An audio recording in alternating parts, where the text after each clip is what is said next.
En ces temps où règne l'anxiété et la vitesse technologique, une tâche très importante des familles est d'éduquer à la patience.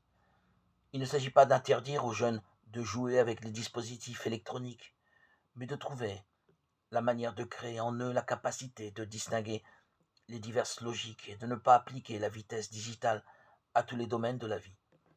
Reporter n'est pas nier le désir, mais retarder sa satisfaction. Lorsque les enfants ou les adolescents ne sont pas éduqués à accepter que certaines choses doivent attendre, ils deviennent des gens impatients qui soumettent tout à la satisfaction de leurs besoins immédiats et grandissent avec le vice du je veux et j'ai.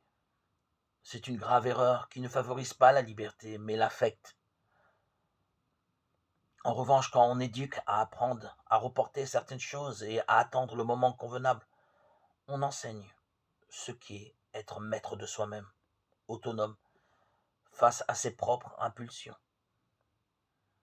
Ainsi, lorsqu'un enfant expérimente qu'il peut se prendre lui-même en charge, l'estime qu'il a de lui-même s'affermit. En même temps, cela lui apprend à respecter la liberté des autres. Évidemment, ceci n'implique pas d'exiger des enfants qu'ils agissent comme des adultes, mais il ne faut pas non plus mépriser leur capacité à grandir dans la maturation d'une liberté responsable.